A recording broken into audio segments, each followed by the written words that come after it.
mpenzi mtazamaji wa kipindi chetu cha CPT na mafundisho ya kanisa kuhusu jamii. CPT Mungu kwanza. Leo tunaendelea na mada yetu. Nakumbuka kipindi kilichopita tuliishia kwenye maadili na mgawanyo wa maadili. Hii ni maana ya maadili na mgawanyo wake. Sasa leo tutaendelea na mada yetu ambayo inahusu roho, maadili na utaratibu wa kijamii. Nini maana ya utaratibu wa kijamii? Tuligusa tu. Sasa leo tunataka tujizamishe kwa ndani. Maadili na utaratibu wa kijamii ni jinsi jamii na watu wanavyojipanga katika kuishi pamoja, wanavyoshirikiana, wanavyofanya mambo yao katika shida, katika tabu, katika raha, wanaishije. Kwa hiyo wanakuwa na makusudi yao ambayo ndio wanayatekeleza. Hivi yaani makundi ya kijamii, mambo yanayovutia, mahusiano yao wanavyohusiana, jinsi wanavyofanya biashara zao, jinsi wanavyoendesha mambo yao ya kiimani kama dini, wanavyoingiliana katika nafasi mbalimbali na malengo na matamanio yao. Sasa utaratibu huu wa kijamii unatokeaje? Unatokana na utu wa kibinadamu na hadhi ya kibinadamu ambavyo ni lazima viwe ndio msingi mkuu wa uundaji wa utaratibu huu wa kijamii, na utokee huo uonekane katika matukio, katika historia, katika mikutano mbalimbali, katika migongano, katika maendeleo ya siri na kadha wa kadha. Hivi hii ndio jamii ambayo watu wanaokaa pamoja na kushirikiana kwa pamoja wanaishi. Sasa tuangalie maadili katika jamii. Ni jambo linalotokana na mchanganyiko wa historia, mchanganyiko wa tamaduni, dini, falsafa, kwa maana ya namna za kufikiri zinazolengwa kuunda mifumo ya kuongoza tabia za watu, kwa sababu watu wana tabia mbalimbali. Lazima kuwe na mfumo wa kuziweka pamoja hizo, ili kuhakikisha mshikamano, usalama na maendeleo ya pamoja unakuwepo. Hatuwezi kwenda bila kujua maadili haya yalianzaje. Maadili kwa ufupi yalianza kama njia ya kutatua changamoto za kijamii na kibiolojia katika makundi ya watu wa kale kwa maisha yao ya kila siku. Wanadamu wa kale walipata mahitaji hayo kuweka kanuni zinazosaidia wao kuishi kwa usalama na kushirikiana. Kwa mfano, kushirikiana katika vyakula ama kushirikiana katika kulinda wengine vilihitaji kanuni maalum za haki na wajibikaji. Kama tunakumbuka vizuri, hata wakati Bwana wetu Yesu Kristo ameanza utume wake, baada ya kuondoka, mitume walibaki wanaendelesha injili, lakini ilitokea shida katika mgawanyo wa mali na vyakula kwa wahitaji. Kwa hiyo ikalazimika kuteua watu kushughulika na jambo hilo. Vivyo hivyo katika jamii, kadri jamii zilivyokuwa, viongozi wa kidini, wa kisiasa au wa kijamii walianzisha sheria na mafundisho ili kudhibiti baadhi ya tabia zile za kutaka zaidi kuliko wengine, kuharibu mali za wengine na kadha wa kadha. Ililazimika viongozi hawa waweke taratibu za kudhibiti mambo hayo, na dini zimekuwa ni chanzo kikubwa cha maadili, zikifafanua kile kinachokubalika au kutokubalika kupitia mafundisho ya kiroho. Juu ya mgawanyiko wa maadili ni nini? Katika falsafa ya kisasa au katika namna za kufikiri za kisasa, maadili kwa kawaida hugawanywa katika maadili ya kawaida, maadili yanayotumika na metaethics. Maadili ni kuhusu kile ambacho watu wanapaswa kufanya baada ya kile wanachofanya, hasa kile wanachotaka kufanya au kile ambacho makusanyiko ya kijamii yanahitaji. Maadili ni mwenendo mwema. Ndio maana hakuna maadili mazuri na maadili mabaya. Kuna maadili. Maadili ni kundi moja tu, maadili. Anayefanya kinyume na maadili, hiyo ni nje ya maadili. Maadili pia ni viwango au kanuni zinazolenga kupelekewa na jamii kuhusu watu wanavyopaswa kuishi na kuangalia wengine. Kama mimi na kitu na jirani ndo hana kitu, nimsaidie, niwe tayari kumsaidia, niwe tayari kufanya kile ambacho hawezi kukifanya. Anaumwa, niwe tayari kumsaidia, kumpeleka hospitali, kumpeleka kwenye tiba, akapate tiba na kadha wa kadha. Sasa kwa nini maadili ni muhimu katika jamii? Ni swali tunajiuliza. Maadili ya kibinadamu huunda msingi wa utu wa mtu binafsi. Kuna maadili matano ya kibinadamu kwa ujumla: upendo ya kwanza, ukweli ya pili, mwenendo sahihi ya tatu, amani ya nne, na kutonyanyasana ya tano. Na ni kwa nini maadili ya polisi ni muhimu? Maadili haya ni muhimu katika kuunda mitazamo ya umma ya uwajibikaji wa polisi na mwitikio wa mfumo wa kisheria kwa tabia isiyofaa. Kwa hiyo kumbe hata polisi tujue ni aina ya maadili, lakini yanatumia kulazimisha. Kutoka kwa maadili, kupotoka kwa maadili. Kupotoka kwa maadili nini? Kupotoka kwa maadili unamaanisha ukaidi wa kudumu. Umeambiwa kuiba ni dhambi, usiibe. Wewe unaiba, lakini unapotoka, unafanya upotofu. Wewe humpendi jirani yako, jamii inaishi kwa kupendana, huo ni upotofu. Hapa kuna husu mkengeuko wa kimaadili ambao mtu haitikii kupatana na viwango vya maadili ambavyo anaishi chini yake na ambaye hawezi kuvifuata. Huo ni mkengeuko au upotofu. Heshima, kueleweka na kuthamini haki, maoni, hadhi ya wengine. Heshima inahusisha kutendeana wema na kuepuka vitendo vya dhihaka au dharau.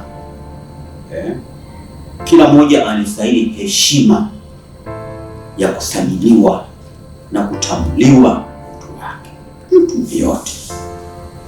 Hapa tunasema kiongozi anastahili heshima. Sio kiongozi peke yake, mtu yeyote anastahili heshima. Ana haki ya kuthaminiwa, ana haki ya maoni, ana hadhi ya kuheshimu na kuheshimiwa na wengine. Kwa kifupi, kuepuka dharau. Ni kipengele cha haki, kutoa kila mtu haki yake ya msingi bila ubaguzi, bila kuangalia huyu umbo lake ni dogo au ni kubwa, huyu sauti yake ni dogo au ni namna gani, ni mwembamba, ni mfupi, ni mnene. Kutoa kila mtu haki yake ya msingi bila ubaguzi. Au ni mtoto, au ni mkuu, au ni mzee. Mzee anastahili kuheshimiwa. Siku hizi mambo hayo yanapotea, maana tunaingia kwenye upotofu. Siku hizi watoto hawapishi viti wakubwa wao. Huu ni upotofu. Mzee wa miaka 70, 80 anaingia kwenye daladala. Kijana mdogo miaka 18, 20 amekaa anaendelea simu, anachati. Huo ni upotofu. Haya ni mambo ambayo hayaonyeshi kwamba jamii yetu iko katika misingi sahihi. tulikuwa nayo lakini imepotoka. Ni wajibu wetu kuirudisha hizo. Na hili ni pamoja na haki za binadamu, haki za kijamii, haki za kiuchumi. Tunaposema kila mmoja, tumesema kuanzia mtoto mpaka mzee, na kila mmoja na viwango vyake.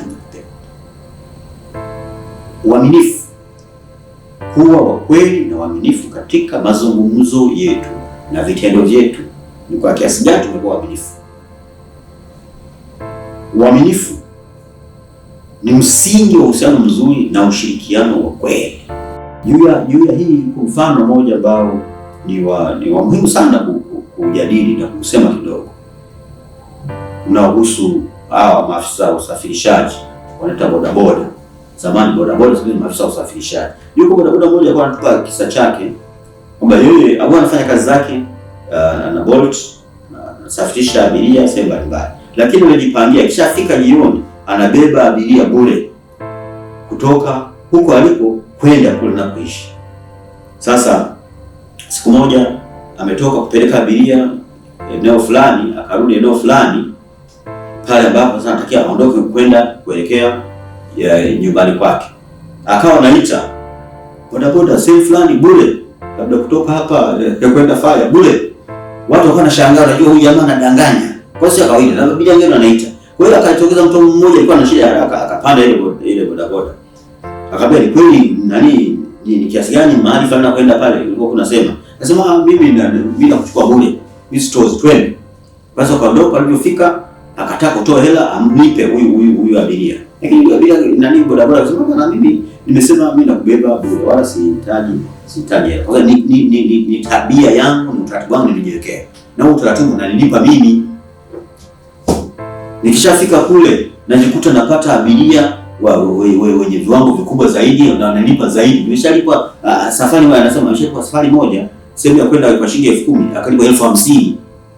Na mwingine akampa laki. Tena anasema amemtoa kituo cha mabasi Ubungo anapeleka Mwenge. Alivyoshuka tu akachukua hela kwa hesabu akamkabidhi akamshikisha. Aliyoshuka na hesabu na kuta laki. Sasa hizi zimetoka wapi? Kutokana na uaminifu wa huyu mtu na majitoleo yake. Kwa hiyo ndugu zangu, tujifunze juu ya neno la uaminifu hili. Uaminifu unalipa, na haulipi kidogo, unalipa sana. Wapendwa, jambo jingine ni hali ya usawa. Unaweza kufanya kazi pamoja kwa lengo la kufanikisha malengo ya pamoja. Tunahitaji usawa, tunahitaji ushirikiano. Ushirikiano huu unahitaji mawasiliano mazuri na kujitolea. Lazima tushirikiane ili kuweza kujenga pamoja jambo tunataka kulifanya. Hatuwezi kulifanikisha tukiwa mmoja tumegawanyika. Maana yake ushirikiano wote unakuja kuanzia katika mawazo, katika maneno na katika vitendo. Tutaweza kwenda. Lakini pia neno jingine ni upendo na huruma. Muhimu sana. Upendo wa kujali na kusaidia wengine katika nyakati za shida au mahitaji. Haya mambo siku hizi yametoweka sehemu nyingi. Yametoweka si katika kanisa, si katika serikali, si katika jamii. Yametoweka. Upendo haupo. Sasa hizi kinachoangaliwa wanasema ni angalia pesa. Pesa ndio kila kitu. Sasa ni hatari sana. Kwa sababu hili linapokosekana, maana na huruma inakosekana. Na huruma inakosekana, tunaingia sasa katika kuishi unyama baada ya kuishi binadamu. Na unyama ukishatawala, matokeo yake ni kama yale matendo yaliyotokea tarehe 29 Oktoba ya kutojaliana, kutothaminiana, kuona huyu mtu, huyu sio mtu, huyu anastahili kuondoka, huyu anastahili kuondoka na kadha wa kadha. Yale yalikuwa ni matokeo ya kukosa upendo. Kwa sababu hata kama kulikuwa na maagizo yametoka kwa nani, haijalishi kwa nani, lakini kama na upendo usingeweza kufanya vile yaliyofanyika yale. Tutazungumza katika jamii na kujadili namna ya kuweza kuzuia mambo yanayoendelea mabaya na alama chafu ambazo katika barabara zetu ambazo zinaonekana yasitokee tena kwa sababu kukosa upendo. Hivi upendo na huruma husaidia kujenga jamii yenye mshikamano na ushirikiano. Kwanza kuonana kama sisi ni ndugu. Baada ya kwanza kuonana, ukimwona mfano amevaa nguo fulani, adui yule. Tukianza kuonyeshana vidole, basi tumetoka kwenye msingi wa utu wa binadamu, tumeenda katika upande wa wanyama ambao hawana maadili. Wao maadili yao ni kama simba akimwona swala, unajua ni chakula. Sasa tukianza kuishi namna hiyo, hatutakuwa na jamii, tutamalizika. Tukaanza kutafunana, tutamaliziana tu. Na kutafunana kwetu kwa binadamu kunajulikana, mambo ya rushwa, mambo ya upendeleo, nafasi za kazi kuwapa ndugu zetu. Kwa sababu ni mkurugenzi mahali na nienda kutafuta ndugu zangu kutoka jijini kwangu na waleta, hata kama hawana uwezo, kaeni hapa. Tutakuwa tunakwenda mbali katika uharibifu wa jamii. Wapendwa, kipengele kingine, wajibikaji, kufuata majukumu na wajibu wa kijamii kwa uaminifu na kujitolea. Namna moyo huu umeshaipotea sasa hivi. Kiwaambia watu wetu mahali fulani pameharibika, hata katika mtaa au kitongoji, sehemu imeharibika, hebu tujitolee, tuje tupatengeneze. Kwani kuna shilingi ngapi? Kwani inanihusu? Kama ni barabara, mimi sina gari. Kwani mimi napitisha gari hapa, mimi napita kwa mguu. Haya yote ni kukosa uwajibikaji. Turudi tujitathmini sisi wenyewe. Haya yanatusaidia tunapoyafanya yote. Haya yote yanahusu maadili na upotofu wa maadili. Hivi vitendo hivi tujitahidi kuviondoa, ili tuondoe upotofu, tubaki na ukweli wa uwajibikaji wetu ambao ni hadhi yetu sisi binadamu. Lakini kipengele kingine ni heshima kwa sheria, kufuata sheria na taratibu za kijamii ambazo zimetungwa ili kudumisha amani na utulivu katika jamii. Lazima tutii sheria. Tusichafue. Mfano moja ya sheria ya mazingira kutoka NEMC inasema tusichafue vyanzo vya maji. Tusiharibu. Watu wanaenda kufyeka karibu na vyanzo vya maji. Watu wanalima bustani hapo kwenye vyanzo vya maji, na sisi hatuambii. Ni muhimu kuchukua sheria ndio watu hawa, kwa sababu hawajiangamizi, wanaangamiza jamii nzima. Vyanzo vikikauka na sisi tumekauka, hakuna maisha bila maji. Wapendwa, taifa la Mungu, tunaenda kuchambua vipengele hivi. Kipengele kingine ni utu, kulinda na kuthamini utu wa kila mtu, ikiwa ni pamoja na kuhakikisha kwamba haki na heshima vinazingatiwa kwa kila mmoja. Nasema utu huu hauanzi na utu uzima, unaanza na tangu utungwa mimba. Tumethamini, tumelinda kwa kiasi gani utu huu? Tunashuhudia katika jamii zetu watoto wakitolewa bado mimba, mimba zinatolewa na nyingine zinazuiwa hata kutungwa kwa kutumia mbinu za kisayansi ambazo tumejifunza. Tumepata elimu ya sayansi inatusaidia, baada ya kutusaidia inatuangamiza. Sasa watoto ambao wako tumboni wanalindwa, wanapaswa kulindwa na kuthaminiwa. Wanapozaliwa walindwe, wanapokuwa walindwe, wakiwa watu wazima walindwe, mpaka pale ile aliyoleta, aliyewaumba kwa duniani anapowachukua. Kwa hiyo tunapopitisha au kufanya tendo lolote kwa mawazo, kwa maneno, kwa matendo la kuua, tujue tumeingia katika upotofu wa maadili ambao unatupelekea katika maangamizi ya kujiangamiza sisi wenyewe.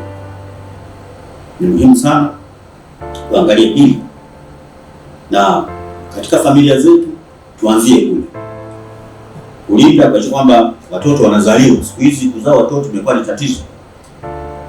Watoto na familia na mtoto mmoja, wawili, wanasema wametosha au ni wengi, lakini ni Mungu amekwambia, mwingine na Mungu akasema kwamba watoto wao wanatosha, naweza kuzaa huko. Wengine msingizie maisha magumu, kwani yameanza sasa hivi, si wa kwanza kuishi duniani. Wazazi wetu walizaa watoto wangapi? Na je, Mungu ametuambia tuzae tuongezeke? Sisi tunapingana na Mungu? Kwani tukizaa watoto hao hata tupa mbinu tukimwomba za kuwatunza? Neno taifa la Mungu, haya ni mambo ya kimaadili ambayo tunapaswa kutafakari na kufanya maamuzi. Kama tumekosea turudi tujirekebishe. Lakini tuna kipengele cha utu chenyewe. Kwa kuheshimu sheria, utu na tuzingatie hiki kipengele, tukizingatia cha utu wa kulinda uhai na kuthamini kila mtu kwa sababu ni haki yake. Na uvumilivu. Uvumilivu ni hali ya kuweza kustahimili tofauti, hasa tofauti za maoni, tofauti za imani, tofauti za tamaduni. Na uvumilivu unatusaidia katika kujenga jamii yenye amani, yenye uelewano mzuri. Bila uvumilivu hatutaweza kuishi kwa amani, na haiwezekani kuwa katika jamii ambayo kila kitu tunakubaliana. Haiwezekani, kwa sababu kila mmoja namna ya kufikiri. Mwanafalsafa, kila mmoja mwanafalsafa. Kama nafikiri tofauti na wewe, je, ndio ufikirie kumuondoa? Dawa ni kumuua. Nadhani haya mawazo yanakuja, ukiua huyu, kesho litazaliwa wazo jingine kubwa zaidi kwa mtu mwingine, naye utamuua. Kesho kutwa azaliwa wazo jingine kubwa zaidi ya hilo, nalo utaua mpaka mtamalizana, utaisha. Hata wewe mwisho ubali kunaua na utakufa. Sasa faida kwa wapi? Hata kwa maana yoyote. Lazima tuthamini, tuwe wavumilivu. Tumetofautiana kimawazo, imani tofauti. Huyu hastahili kuishi. Kwa swala imani, mfano Kristo na Uislamu, kwamba ni tofauti. Kwa hiyo kwa sababu mimi ni Mkristo, nione kwamba Muislamu ana haki ya kuishi. Kwa sababu gani? Yeye hajambo na Mungu. Na mbali zaidi ya hiyo, jamii yetu ya Kitanzania tuna mwingiliano mingi katika koo zetu. Ukoo mmoja kuna Waislamu, na ukoo huo kuna Wakristo, na watu na kila mmoja anaishi imani yake. Jambo la msingi hapa ni kujali tu hizo imani, kuheshimiana, kuheshimu imani za wengine, kuheshimu tamaduni za wengine bila kudharau. Tutaweza kuishi kwa amani. Huu ndio urithi wa kimaadili ambao tunasisitizwa na tunakuta katika mafundisho ya kijamii katika kanisa. Vipengele bado vijadili hapa, tunabaki na swali moja kubwa. Je, watu walielewa kwa kiasi gani falsafa ya ujamaa na utekelezaji wake kupitia ujamaa na baadaye mabadiliko ya ubepari na mabadiliko makubwa ya kiuchumi yaliyotokea? Watu walielewa kweli hiyo si falsafa ya ujamaa, kwamba kukaa pamoja, kushirikiana kama jamii, lakini kila mmoja akiwajibika? Ndio maana ikaenda kwamba tunaishi ujamaa lakini na kujitegemea. Kwa hiyo kila mmoja anajitegemea, lakini tuko pamoja. Maana kile tunachokifanya tunajilinda wote pamoja. Mimi nalinda cha mwenzangu, analinda cha kwangu, hiyo tuko pamoja. Mtu akiingia pale anataka kuleta vurugu, kuleta kuharibu umoja wetu kama jamii, tunakuwa tayari kushughulika naye. Bwana, wewe mawazo yako hayo hapana, hatuhitaji. Sisi tumezoea kuishi hivi na tunaishi na ndio mfumo wetu wa kuishi.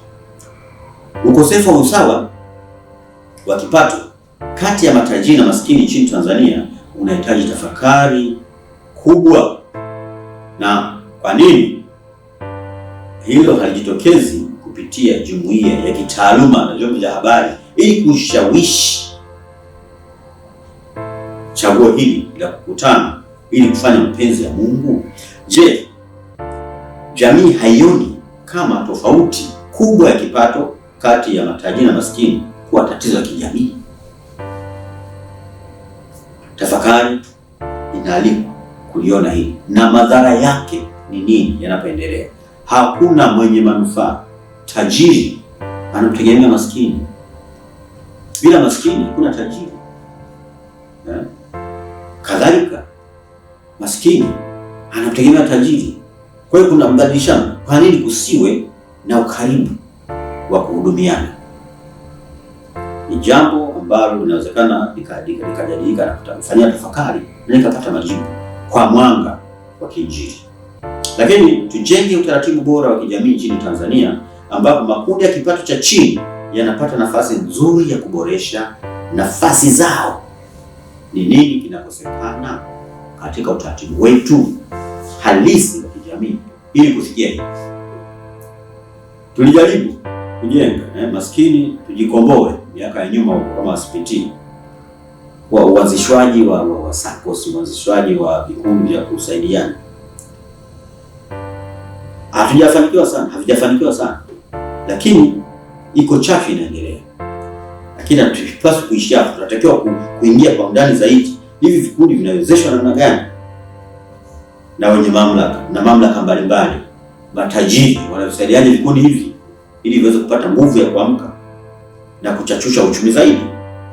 Lakini pia utaratibu wa kijamii ni kitu tunachojenga, tunachokiunda pamoja. Tunasema utaratibu wa kijamii, social formation, ni utaratibu ambao tunaujenga sisi wenyewe. Wakristo, mwelekeo mkuu ni kutafuta kufanya mapenzi ya Mungu. Ni maamuzi ya kimaadili tunayoyafanya ili kuunda utaratibu wa kijamii. Haya ni maamuzi ya kimsingi, ni maamuzi ya kimaadili.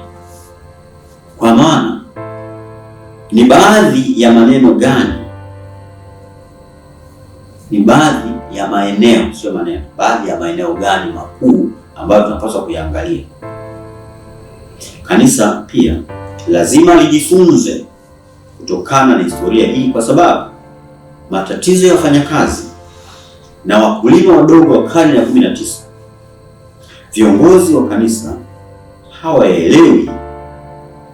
hawayaelewi kila mara na kwa kina ni kwa nini kupambana na ukosefu na usawa.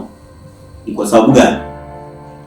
Kuna hoja msingi, upo umuhimu. Iko sababu nini? Maana ya utaratibu wa kijamii ni jinsi jamii na watu wanavyojipanga katika kuishi pamoja.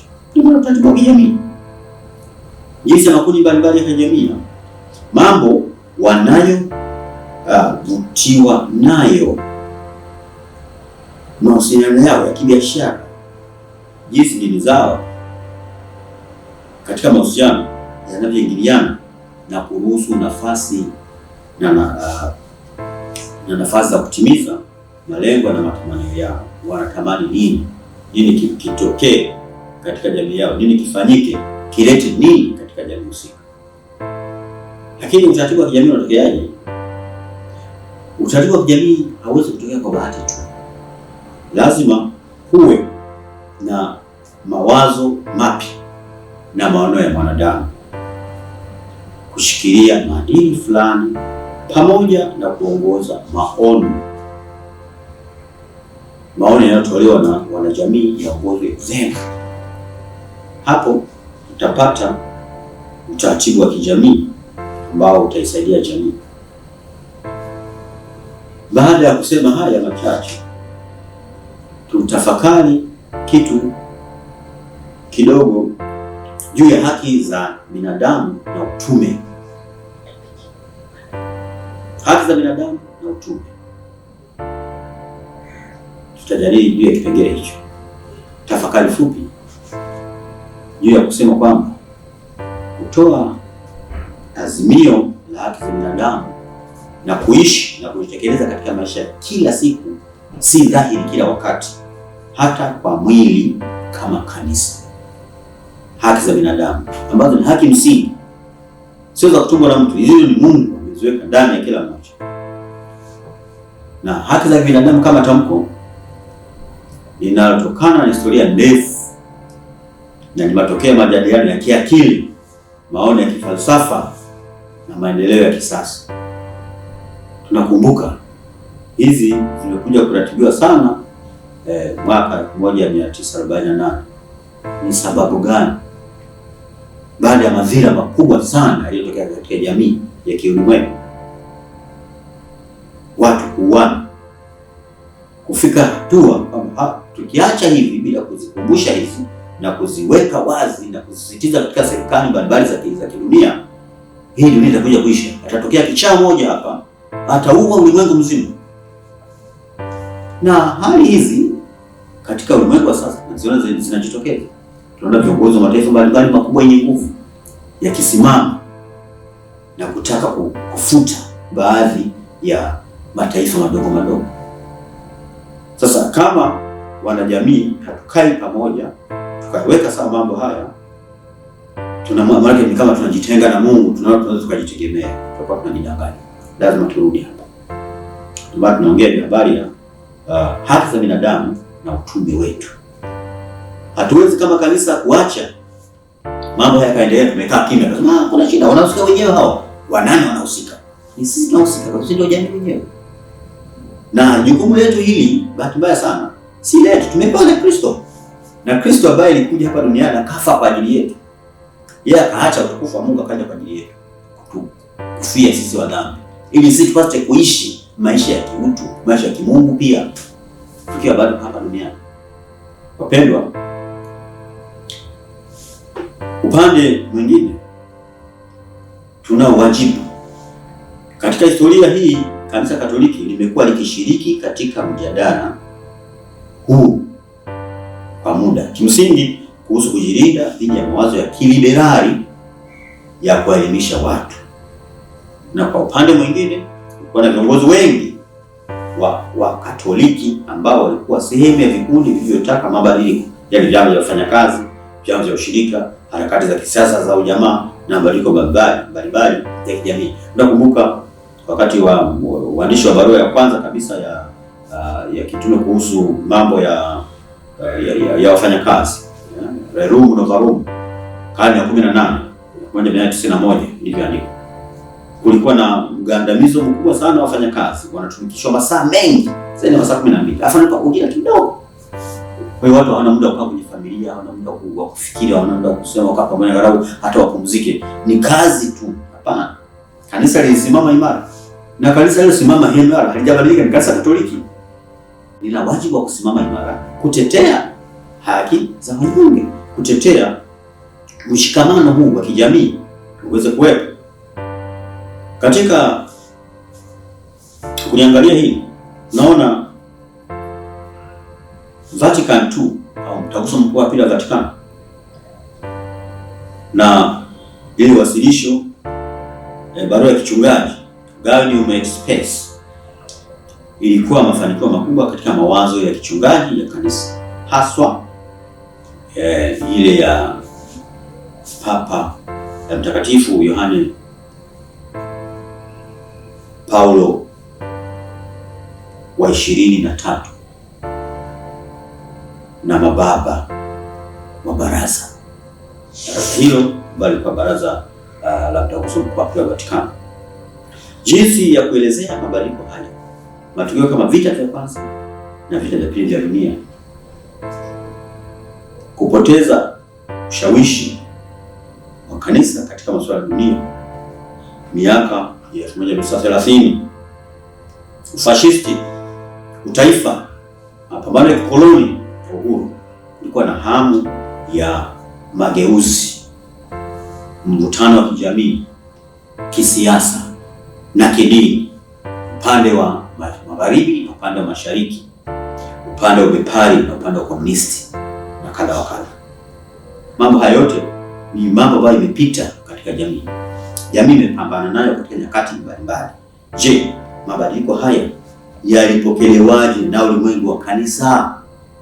Sisi wa Kristo hasa tulipokeaje? Sio Kristo Katoliki tulipokeaje?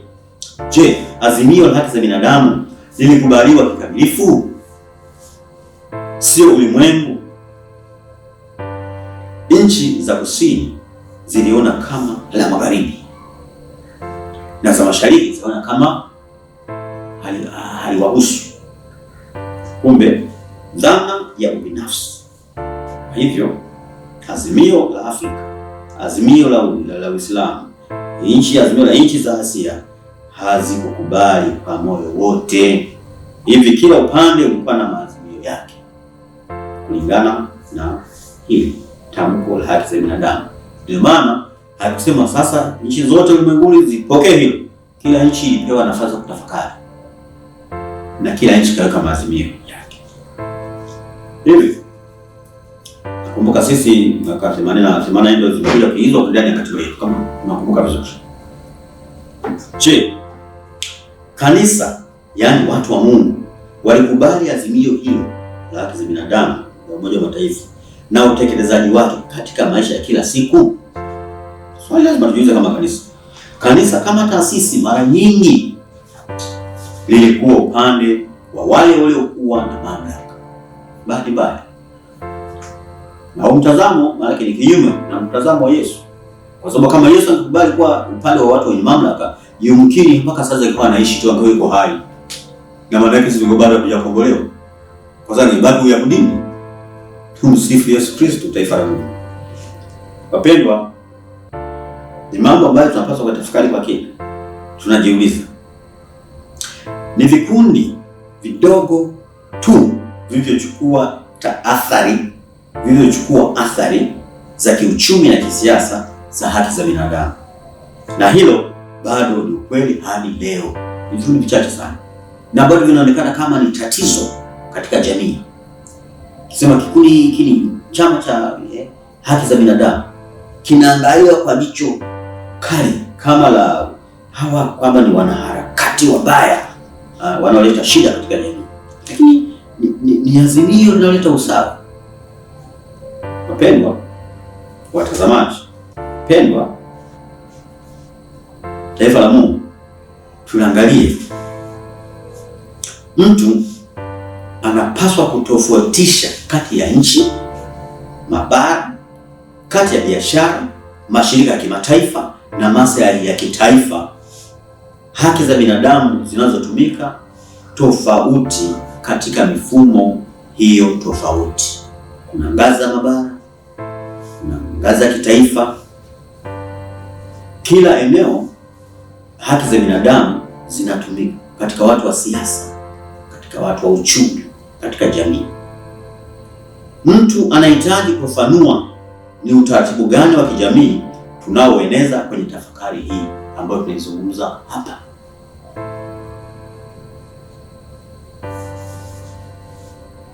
Tunaongea tafakari ya kiroho maadili, tafakari ya kiroho maadili na utaratibu wa kijamii. Kiroho maadili na utaratibu wa nini? Wa kijamii. Sasa tutazame picha utaratibu wa kijamii. Tutazame pia kitabu cha tafakari za kimaadili na mchango wa CPT Padila 2050. Kitabu hicho kinapatikana katika ofisi yetu ya CPT, unaweza ukakipata na ukakisoma kwa kina. Kwa mfano, kwa mafundisho ya kijamii ya kanisa tuna maelezo muhimu ya utaratibu wa kijamii tunaoeneza. Ikiwa mwelekeo wa kitaasisi unasisitizwa sana, basi mfumo wa Injili unaozungumziwa waziwazi kuhusu maadili yanayoenezwa na haki za binadamu hautakuwa na nafasi ya kufundishwa kwa nguvu. Hoja hiyo ni nyingi vizuri.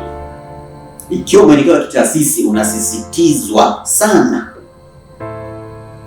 institutionalization of the church, kama unasisitizwa sana, basi msukumo wa kiinjili unaozungumziwa waziwazi kuhusu maadili yanayoenezwa na haki za binadamu hautakuwa na nafasi kubwa, kwa sababu sio mtazamo sahihi sawa na Yesu Kristo alikuwa nao. Nguvu yake itapungua. Makasisi wanataka kudumisha nguvu na mwelekeo wa taasisi, ili hali kujitolewa kwa kweli kwa haki za binadamu kunahitaji kujitolea kwa kiwango cha juu, harakati iliyopangwa ya walei kushiriki katika masuala ya kiuchumi na kisiasa ya siku hiyo. Vyama vyetu vya kimisionari au vya kitume ni sehemu ya makasisi na vina mawazo sawa na hayo juu. Wako tayari kufanya kazi kwa ajili ya mageuzi na miradi, lakini hawako tayari kukubaliana na vipimo vya kisiasa na kuhimiza wanaharakati wa kisiasa.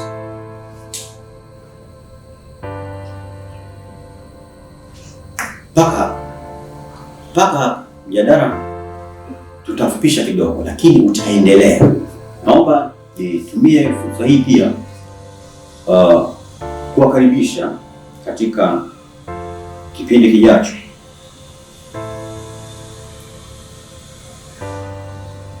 Bila kusahau kutembelea tovuti yetu ya www.cpt cpt.or.tz, na pia kulike na kusubscribe kwenye channel yetu ya YouTube na kugusa alama ya kengele ili kupata vipindi vyetu, habari zake kwa mara ya kwanza, ukiwa wa kwanza wewe. Karibu sana katika kipindi chetu kijacho, na Mungu akubariki sana. CPT